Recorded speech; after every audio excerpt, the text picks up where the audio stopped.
بسم الله الرحمن الرحيم. قاعدة نمبر 57 مادة نمبر 57 التصرف على الرعية منوط بالمصلحة. یو حاکم یو مشر چې بخپل ما تحتو باندې تصرف کوي نه دا به مصلحت پورې متعلق وي. کچرې څه مصلحت په دغه تصرف کې وو دغه حاکم دغه مشر د تصرف به صحیح وي او که څه مصلحت پکې نه وو به بدیل اعتبار نه وي. رسۍ پی دغه شنبل تعبیر د دې ماده دی تصرف الامام على الرعیة منوط بالمصلحه، بل تعبیر دی منزلة الامام من الرعیة منزلة الولی من الیتیم، یا منزلة الولی کمنزلة الولی من الیتیم. څنګه چې ولی د یتیم په مال کې تصرف کوي نو هغه تصرف له اعتبار وي کم تصرف کې چې د یتیم مال کې ګټه پیدا کیږي. دغه شان چې حاکم د خلکو په دغه اموالو کې چې هغه د خزانه مال له د بیت المال مال باغی کې تصرف کوي نو هغه تصرف به معتبر وي کم کې چې نه فائدہ نه چې چا ورلد کپ وګټلو هغه لدی دغه یو کلاړي لدی د دیش لکه تنخواهونه علاوه کروڑو روپو جیدادونه اعلانونه کوي او دغه کوش لدی اعلانات کوي. دا منوط بالمصلحه نه دی دې به الله تاسو کوي مخکې راځي. الرعیه رعیه دا د رعایا جمع ده، خپل معنی د محکوم او ما تحت خلق، دلته ترنه عوام مراد دي. الرعیه التصرف على الرعیه، التصرف کې الف لام عوض د مضاف الیه نه دی. تصرف الامام على العوام دا سی بشي.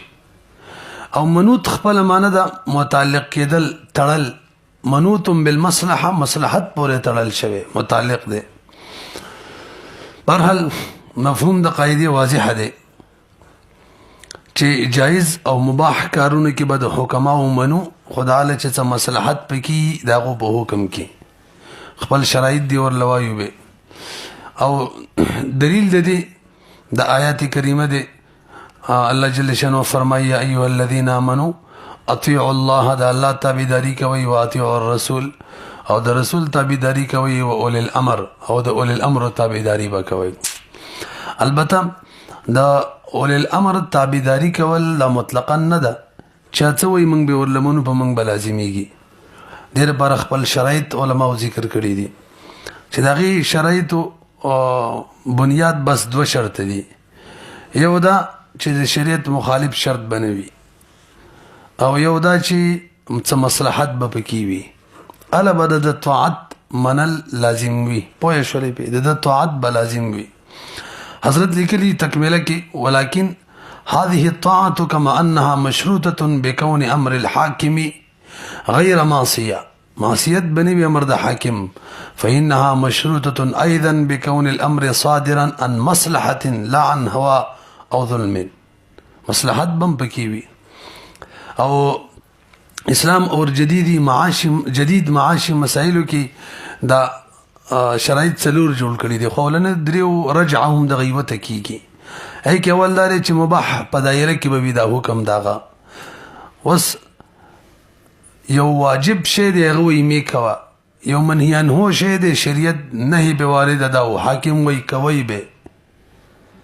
دې کې دغه اطاعت نه لازم، ځکه دا خو معصیت شو، معصیت دلاندې رااله. دیم شرط ذکر کړي چې د قرآن او د سنت خلاف حکم بنوي، خدای ته دا معصیت په ځمن کې رااله. دریم دا چې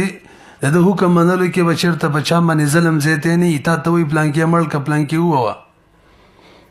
تاسو ویږي کنه د معصیت کې رااله. او څلورم شرط لګولې چې هغه مستقل ذکر کو څه مصلحت به پکې وي. بهرحال دا کوم مسله چې د حاکم امر منل لازم دي، دي کې دا دوه شرطونه دي چې یو معصیت بنوي او د مصلحت به پکې وي. او وجه دا د اصل کې حدیث پاک کې راځي لا طاعت لمخلوق فی معصیت الخالق، حاکم به هر حال مخلوق دی شکل پکې داغه په منطاعت کې معصیت او به د حدیث پرانا کې به منګه داغه طاعت معصیت غنو نه به کوو. ورسره دا خبرم ذهن کې کېنوي چې دلته التصرف کې موږ مضاف الیه حاکم روي استلو تصرف الحاکمی، دا خبره صرف حاکم پورې نه ده خاص، دا د قاضیم ده، دا د یو سرکاري افسر هم ده، بس د هر ما فوق مسله ده چې دغه ما تحت موجود وي. دیو جنا درر الحکام کې وی والحاصل يجب ان يكون تصرف السلطان والقاضي، ګوره قاضي به کې شامل کړي، والولي والوالي دی ولاقي گورنر، والوسي دی وسی د چا، والمتولي مطلب د جماعت متولي یا د موقوفه اشیاء متولي، والولي دغه شان پلار نیکه ماشوم په باره کې، مقرونا بالمصلحه د ټولو ته حکمدار استاسو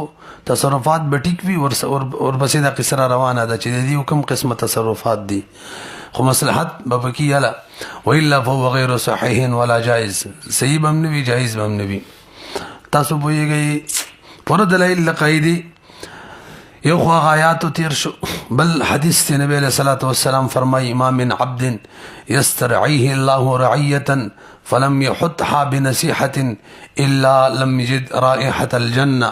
مشکات حدیث تی مفهوم دا حدیث دا دی، نبی علیہ الصلوۃ والسلام فرمائی کم کس چې الله پاک په یو رعیت باندې عوامو باندې حاکم او نگران جوړ کی مشری کی او هغه به د خیرخواهی خیل ونه ساتي، د خلکو د خیرخواهی خیل ونه ساتي، نو د جنت خوشبو به هم محسوس نه کی. نو دا خبره صرف د ایم پی جوړېدلو یا د گورنر جوړېدلو یا د وزیر اعظم او وزیر جوړېدلو وزیر الله جوړېدلو نه ده. منګه مثلا من کم ده د محتمیم جوړېدلو هم ده او د یو مدرس هم ده او طالبان یو کمره کې یو مدرسه کې پاتې کېږي هغه هم د چې هغو ته کوم سامانونو اجازت استعمالولو دا ټولو ته شامله ده. لکه نن سبا او ډېره عالمیه دا ده چې عام طور موږ د مولان د قیسې صرف په عوامو دپاره کوو، ځان ته م سوچ نه وي. نو ما څه ولیدل ځکه دا خبره کوم، زموږ محتممان ځان له دفترې جوړوي، داسې دفترې چې ایران به ورته پاتې شي چې هغه علاقه کې به داسې د چا کمره نه وي، دغه علاقه کې داسې د چا کور نه وي او نه مدرسه کې د طالبانو کم کلاسونه دي نه هغه داسې بهی دې باندې دا خپل خواهش پوره کول دي ښه هم د چاندې پیسې خپل خواهش پې پوره کوي نه دفتر داسې مزه کوي. دا ټکې ډېر د نقصان ټکې دی، خلک یې وایي یار دفتر دی او دفتر ښایسته مزه کوي، دا اصل کې خواهش پوره کول دي. ستا ټوله مدرسه داسې ده بھئی څوک چې چانده تعالی درکوي که نه نو چانده د هندګانو سوچ دی چې دا کمې پیسې زه تعالی درکوم دا زما نزدیتي پیسې دي زما د ضروریاتو نه او د ثواب دپاره تعالی درکوم، ما د ضروریاتو نه زایدې دي. اوس چې ستا دفتر له راشي ستا دفتر ویني نو هغه وایي زما د ضروریاتو نه زاید پیسو باندې داسې بلډینګ جوړېږي داسې دفتر جوړېږي، حالانکه زما په کور کې کمره څنګه ده بیا خو زما هم دغه ضرورت دی چې دا ضرورت دي، بیا خو زما ضرورتونه زما د چاندې پیسې نه دي ځای دي، بس بیا زه هم پوره کوم بیا لیونی یم دلته راوړم. نو زموږ مشران وایي کوم چې حکیمانه سوچ لري دفتر مزیدار مه جوړوئ، بیا خو چانده د هندګانو سوچ راځي چې موږ چانده په صحیح ځای نه لګي داسې فضول خرچې پې کېږي. نو تاسو د خیره سره آینده کې محتممان به جوړېږي یو شی بل شی تاسو ما تحت به څه دا پکې ډېره ضروري ده چې ته خپل خواهش پوره کړې که نه دا کمې پیسې چې لګې دا ډېر د سوچ خبره ده دا کم پیسې موږ لګو دی کې خپل خواهش پوره کوو څه کوو. نو ما تاسو ته ویل دا جمله ویل چې دا شی داسې مزه کوي دا ډېره خطرناکه ده دا خو ته ضروریات نه دي بلکې موږ خو ضروریات او خواهشات پېژنو مخکې بیان کړی او خواهشاتو ته لاړه خبره. نو د دې به خیال ساتو ما من عبد یسترعیه الله رعیة فلم یحطها بنصیحة الا لم یجد رائحة الجنة. بل حدیث کې نبی علیہ الصلوۃ والسلام فرمایي ما من امیر یلی امر المسلمین، کم یو مشر چې د مسلمانانو د امورو مشر جوړ شي ثم لم یجهد لهم وینصح هغو کې به صحیح کوشش ونه کړي خیرخواهي ونه لټوي الا لم يدخل معهم الجنه جنت ته به ورسره نه داخلېږي. ټول مشران الله که خپل رحمت معاف کړي به مې که نه پاتې واله هر سړی خو خپل اوس وګوره زموږ د مولانو پارټي ده او د ایم پی او د ایم د مولانو د پارټۍ نه د منتخب کېدو دپاره درز روز جوړ دی، یو بل سره لانجې دي او دا درز روز دی. دا څنګه خیرخواهي کار دی یار، دا څنګه د اسلام خدمت دی؟ تاسو پوهیږئ کنه یو ویزې کوم شریعت کې خدا منه ده بنیاد د دې ځنه وران شي یو ویزې کوم بل ویزې کوم حالان کې خپل غوښتل من دي کبر باټي په باره کې ته وی چې بھائی هغه لوټ مو ورکوي مال راکې ځکه هغه غلط خلک دي زه صحیح مو یوسف علی السلام دغه نه دلیل نسی نو خپل پاټي کې څه کل ستپشن نورم ټول مولایان دي کنه کته صحیح نو بیا غبل وای زه صحیح منو څوک صحیح دی پته نه لګي دا سیولس کسان په یو شي راځم شوی دې ځنه شی بس بنیاد خراب روان شي به چې کوم یو ته ټیکټ میلاو شي بیغه تصویران چاپ کې غاټه غټي پوسټري جوړي غلي دای دویم بنیادی نقصان جوړ شروع شو صحیح شو به دې نه پس دریم نمبر ته ورسیږي دریم نمبر کې به سټیج باندې ولاړ یو بل پسې کنځلي کې رد بد کې دای دریم نمبر شو چې دا درې بنیادی غلطۍ نه منځ ترالي نه دی په نتیجه کې کم کس پاش شو کنه هغه د الله د طرف مشر نه جوړ شوی نو د الله جل شانو امداد او نصرت متشامل حال نه بس به بذلیل واپس کیږي هیڅ پیدا به نه تاسو خبرو پیږي کنه بنیاد چې د شو معصیت د نیکۍ د پاره ته څنګه پړوي جوړه بس خیر دې دا ګناه دې پکې وشي دام دې پکې وشي دام دې پکې وشي هیڅ قسمه سوچ ساتل زیات نه زیات بداو وایو چې شرابو کې نفع امشتره نقصان زیات دی نو دې شي هم څه نفعي هر غلط شي خامخا څه نفعي خو هغه کې نفع ته څوک نه ګوري ډېر مصلحت ته ګوري لنډه دار د کم طریقې کار دی د دې ډېر توقعات مکوي په دې ویږي کنه مخ کې راځي دریم حدیث نبی مشهور حدیث ته تاسو ټول ته یاد دی نبی سلام فرمای الا كلكم راع وكلكم مسؤول عن رعيته راعي هم یو تاسو هم درنه کیږي ته شرعي نه فالامير الذي على الناس راع وهو مسؤول عن رعيته والرجل راع على اهل بيته وهو مسؤول عنهم والمرأة راعية على بيت بعلها وولده وهي مسؤولة عنهم والعبد راع على مال سيده لك نوکر غلام نوکر خلافري د غلامم د مولا په مال کې راعي دي محافظ وهو مسؤول عنه الا فكلكم راع وكلكم مسؤول عن رعيته وليس امام نووي رحمه الله دراعي معنی کوي هو الحافظ حفاظت کون کې المؤتمن امانتګر مودا چې وته منغوایو خیانت کول منافق صفت به جوړیږي الملتزم صلاح ما قام عليه پزان لازمه کړي زبا د کوم شي نگران يم دغه به خیال ساتم کم چې د نظر دلاندې او ما هو تحت نظره دغه به خیال ساتم ففيه ان كل من كان تحت نظره شيء فهو مطالب بالعدل فيه اغه مطالبه د دې د سبب کې انصاف کې او والقيام بمصالحه في دينه ودنياه ومتعلقاته رټول خیال بساتي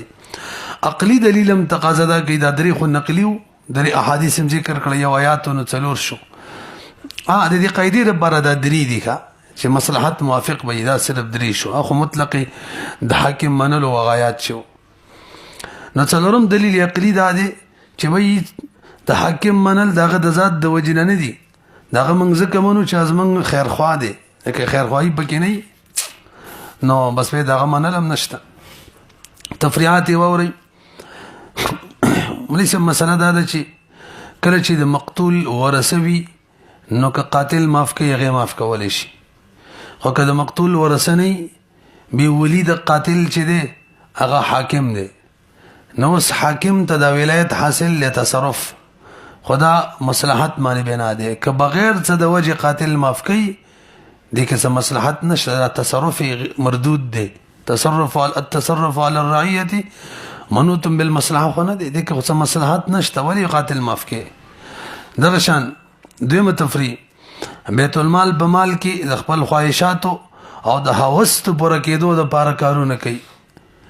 او د مدرسې په موقوفه مال کې وقف مال کې په چاندو کې د خپل هوس پوره کېدو د پاره خواهشاتو پوره کېدو د پاره کم تصرفات کوي کله یو مولا راول 50,000 روپۍ باندې بیان لراولي شل منټه بیان د پاره عوام مولا چی کنه یو مدرس هغه نه نه بیان کوي خاصه شهرت د بره راوړي به یو روپۍ د چاندره غونډه کړي دی ون الله ته پوس کوي په هغه باندې پیسې شیندې به 50,000 روپۍ ولا ورکی به گاڑی خرچه ولا وکي او به ولا چرګ بځي چيله لاله به د خپل روپۍ دي ګرم درسې چانده ده ماته یو کس ویل پلان کې مولا راولو چيله ولا لاله هم څوک سان ور سره دي بس یو کس دوه انچولې څه لاله دا د پوس میته کو نو سې ګروپ کې دي چلے ولې حلاله هغه خپل روپۍ وي ټیک ده مدرسې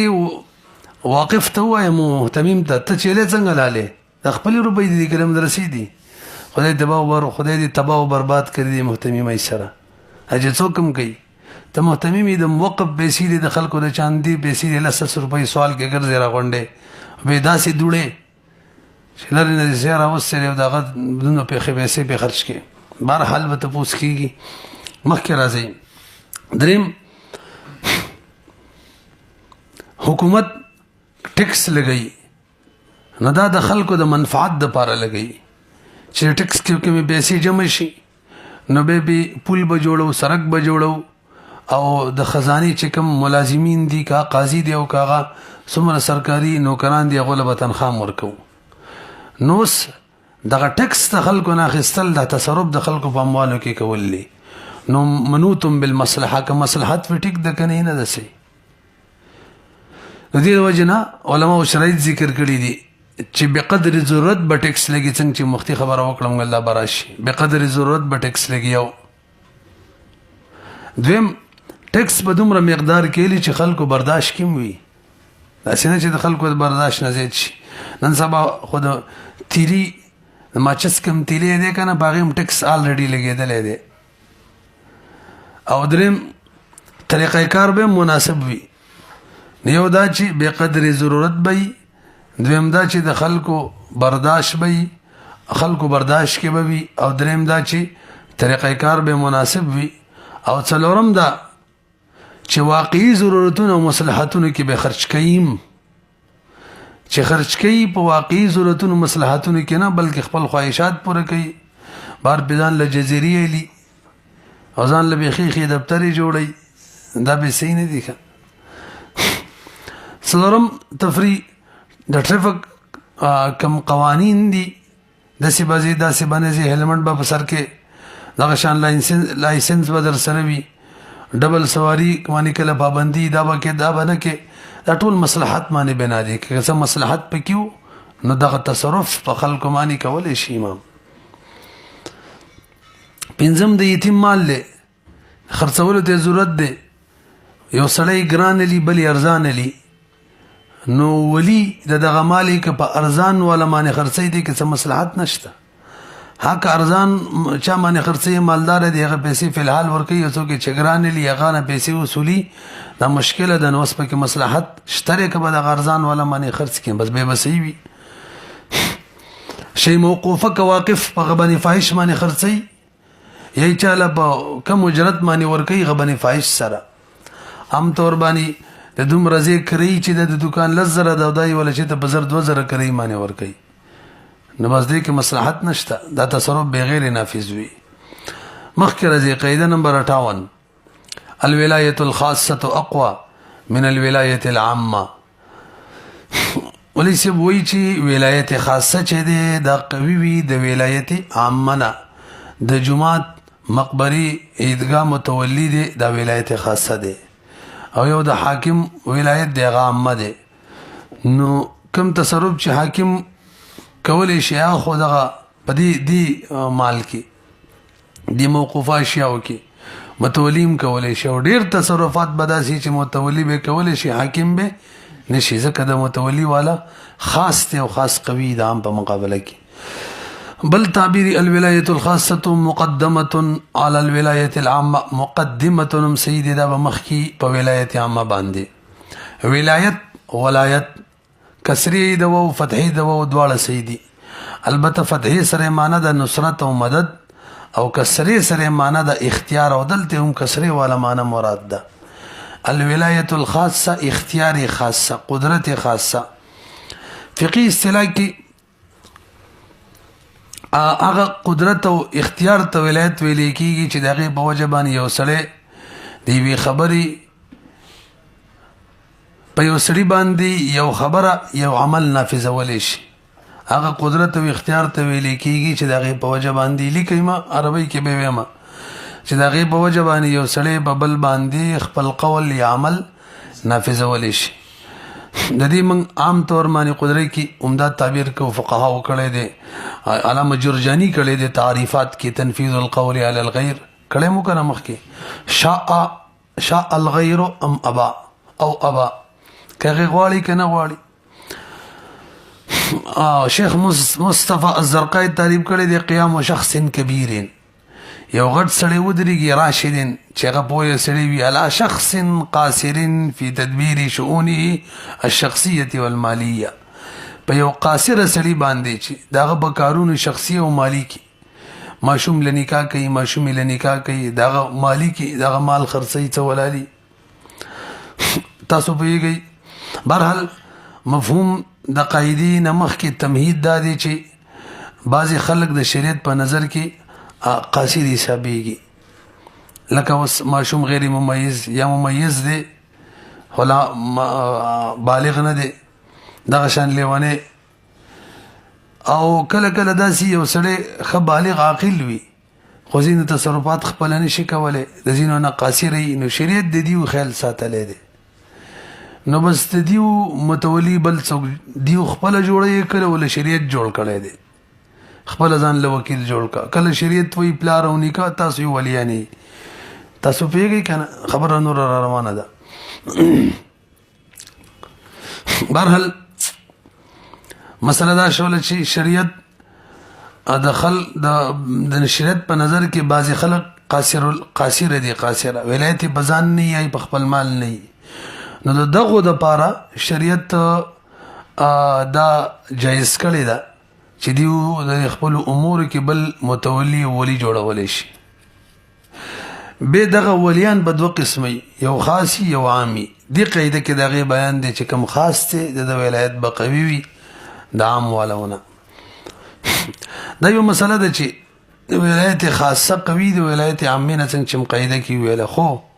کله چې ولایت خاصه والا هغه خیانت کولو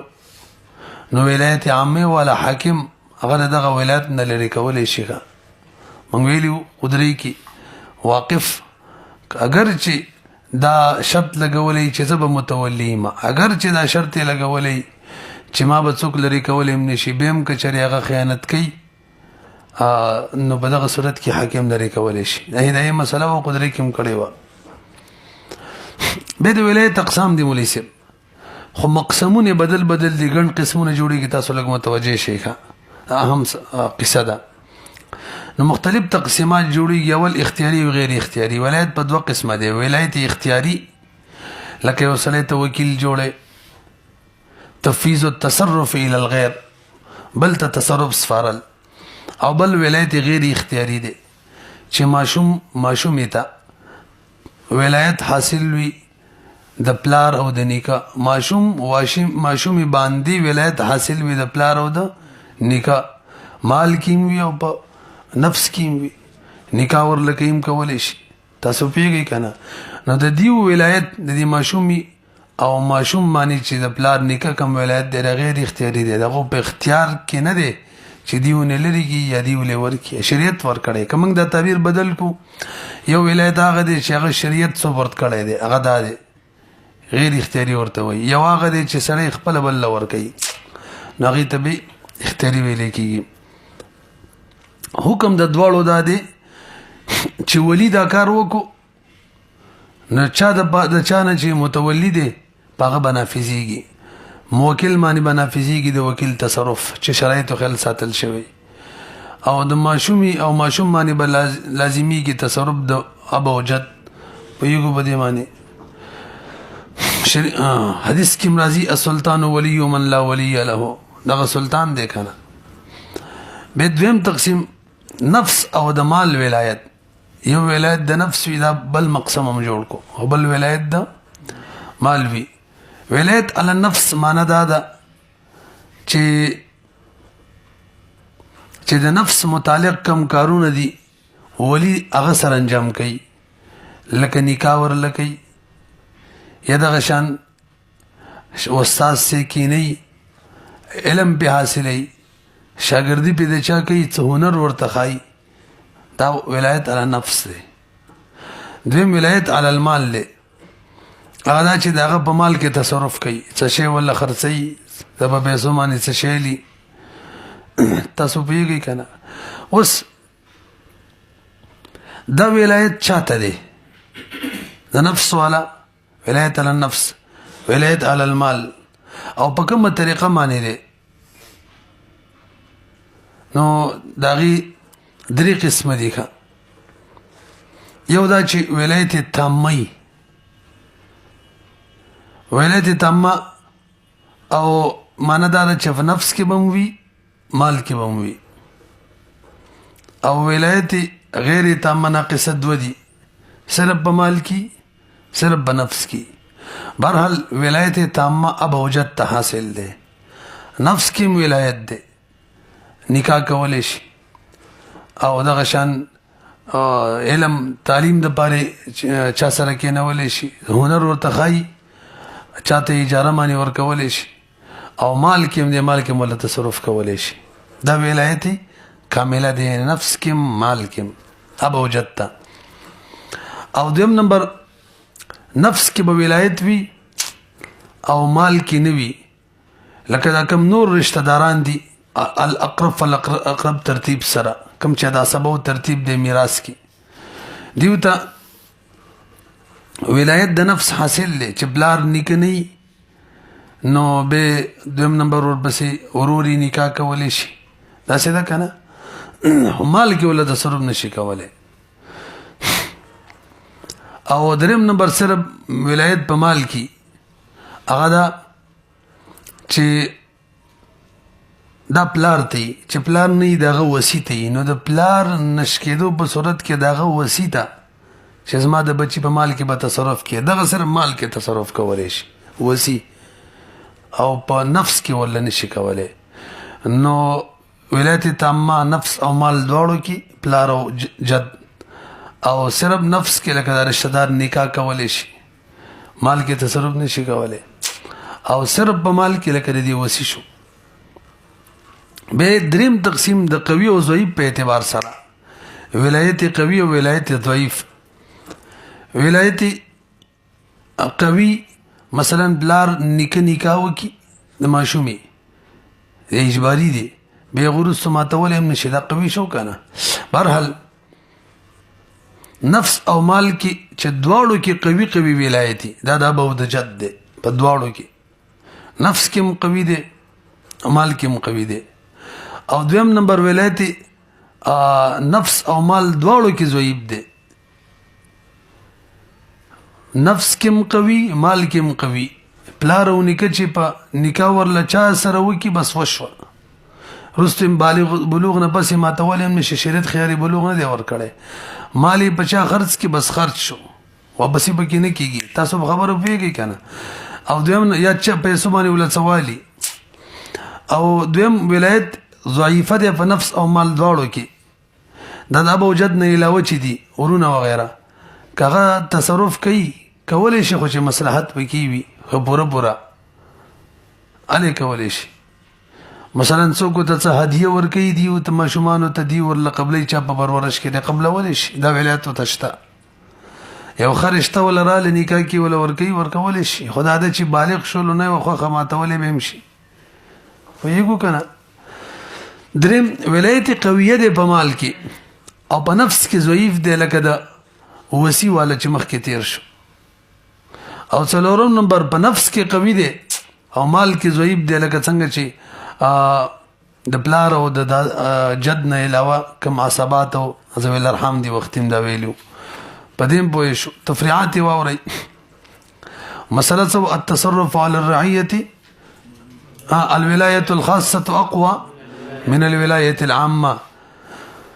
مولي سبا کله چې د یو شی موقوفه متولی وي د وقف شي متولی وي نو حاکم په دغه شي کې تصرف نشي کولای ځکه ولایت خاصه متولی شته کنه همدغه شان د یتیم وصي مقرر دی نو چې دغه وصي د یتیم وي قاضي او حاکم د یتیم په مال کې تصرف نشي کولای ځکه ولایت خاصه شته کنه همدغه شان یو مقتول عمدن دغه د یو مقتول عمدن ورثدي نو هغه ته ولایت خاصه حاصل ده قصاص جاری کوي کنه نو حاکم تعمد که حاکم معاف کوي نه معاف کیږي تر څو چې هغه نه معاف کړي. تاسو پوهیږئ کنه دی مې البته څه مستثنیات دي. یو دا چې د یتیم په مال کې کوم وصي وي نگران چې ورته موږ وایو هغه د یتیم مال چاله قرضه مې نه شي ورکولی. حق قاضي چې دی ولایت عامه چاته دی هغه ورکولی شي. دا مسل کې مصلحت باندې بنا دی. وجه دا د قاضي واپس وصولي کولی شي او دغه وصي چې دی دی نشي. د وجه نه زموږ فقها وایي چې مدرسې محتمیم دی د جماعت متولی دی دغه کم مال دی د کم د جماعت او د مدرسې څه ته وایي وقف مال دی دا چاله قرضه نشي ورکولی. فنډ چې کوم دی د مدرسې د جماعت فنډ چاله قرضه نشي حالانکه قاضي او حاکم ورکولی شي. وجه څه ده؟ وجه همدغه فقها بیانوي چې دې به انتهي خیال ساتو داسې نه یعنې د دې احتمال پکې دی چې چاله قرضه ورکړله بیا دغه نه وصولي ونه شي نو وقف مال برباد کو دا خو جایز نه ده. او پاتې شو قاضي حاکم خو وصولي کولی شي نو خپل مال سړی قرضه کې ورکولی شي بل ټیک ده مدرسې او د جماعت مال نشي. ښه جي ټیم خو شته که قاعده نمبر 59 اعمال الکلام اولا من اهماله اسانه ده ښه ده. عمل ورکول کلام ته د اولاد د دین چې موږ مهمل پریدو. د دې قاعدې یو بل تعبیر هم دی اعمال الکلامین اولا من احمالهما یا من احمال احدهما. کله کله او خلک یې داسې وایي اعمال الدلیلین اولا من احمالهما. د دې بل تعبیر التاسیس خیر من التاکید موږ وایو تاسیس تاکید نه بهتره دی قصه کو. بل تعبیر اعمال الکلام ما امکن اعماله اولا من احماله.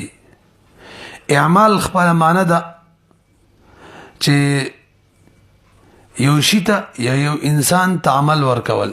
یعنی یو انسان یا یو شي عامل جوړول. او اعمال الکلام کې قاعده کې معنی دا ده چې یو کلام ته معنی ورکول داسې معنی چې هغې باندې حکم مرتب کېږي د اولاد د دې نه چې مهمل یې پرېږدو څه معنی ورله ورنکو. وی الوجیز کې اعمال الکلام اعطاؤه حکما مفیدا حسب مقتضاه اللغوي لغوي معنی موافق ورله حکم ورکول. دیم لفظ پکې اهمال راغلی دی. اهمال معنی ده مهمل پرې خودل بے معنی پرې خودل. شیخ مصطفی الزرقاوي اهمال معنی ده عدم ترتیب ثمرة عملیه علیه چې داسې لفظ پرېږدي کلام چې هغې باندې بیا څه عملي ثمره نه مرتب کېږي. بیا د اهمال دوه صورتونه دي. یو اهمال کلام دا دی چې کلام باندې عمل کول بالکل ممتنع وي د سره بې نه کېږي په دې صورت کې به بیا لغو وي. نو اهمال معنی د کلام لغوه کول لنډه دا ده. نو بیا د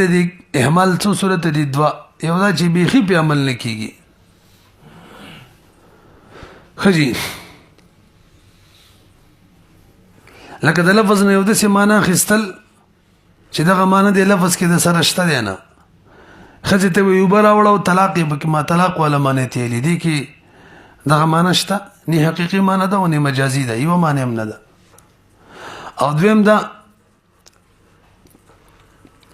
چې د اهمال دویمه معنی دا ده چې د دې نه معنی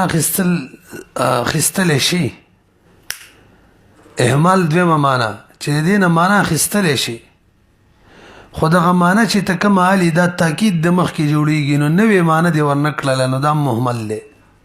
دې وجې نه فقهاو دغه بل تعبیر کړی چې موږ وایو مختصر کې چې تاسیس تاکید نه بهتر وي که نه ځکه تاکید کې څه نوې معنی تاسیس کې څه نوې معنی وله ورکړي دغه عمل ورکولي او تاکید کې نوې معنی نه ورکړي مزړه ورکړي ورله نو دا هم د مهمل یو قسم دی. نو مهمل به څو قسمه شو دوه. یو دا چې بیخي معنی ورکول ممتنع وي او دویم دا چې معنی ورکول ممتنع نه وي صحیح خو دا چې تاکید جوړیږي نو بس نوې فایده پکې رانه لري مهمل پاتې شو. علامه شامی فرمای اذا دار الامر بین التاسیس والتاکید تعین الحمل على التاسیس. تاسیس چې کوم نوې فایده ورکوي هغې معنی به حملو. بهرحال مفهوم د قاعدې دا شو چې یو لفظو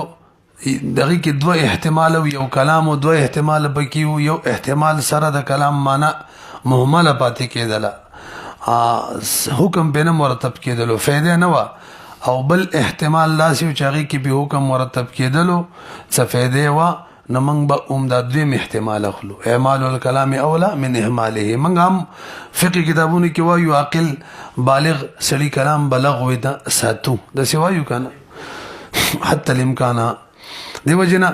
کچری حقیقي معنی اخیستل شو هغه مملو ورپسې قاعده د الاصل فی الکلام مخکې دی راشوې ده الاصل فی الکلام الحقیقه لسما ای ولسما ماده وکنه که حقیقي نه و مجازي بالو خو محمل ته بین پریدو لکه ورپسې را روانه ده اذا تعذرت الحقیقه اصار الى المجاز نول به حقیقي کې نه مجازي بالو د دیو جن چې کلام تعامل ملاو شو محمل پاتې نشي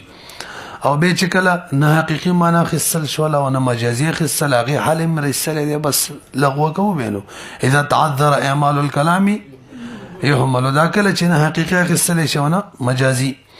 دلیل د قاعده شریعت لغو نه موږ من کړی ښه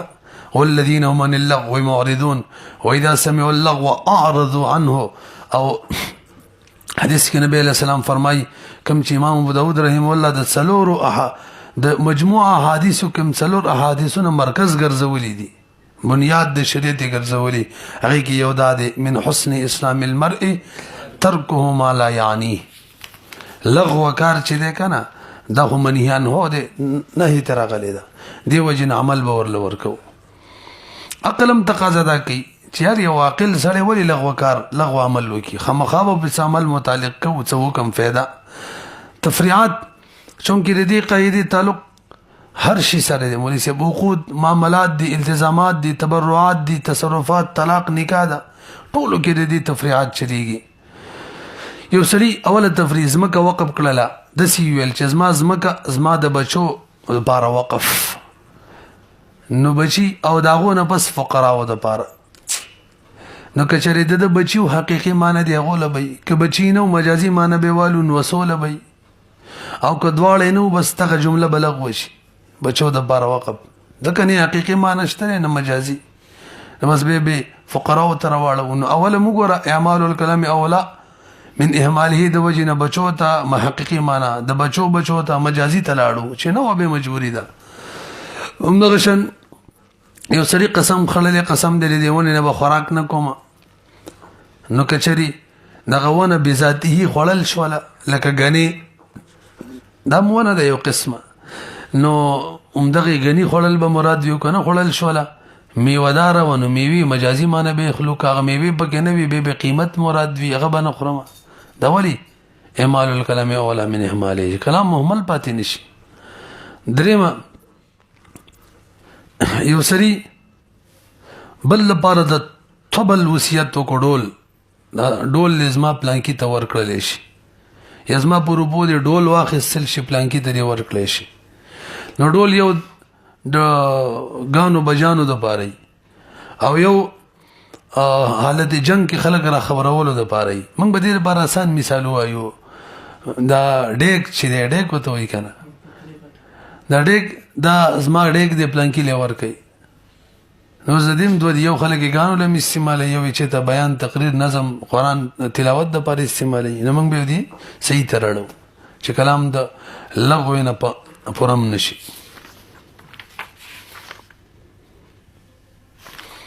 کجی دبل مر سره پورا کوي اذا تعذرت الحقيقه يصار الى المجاز كان بريدو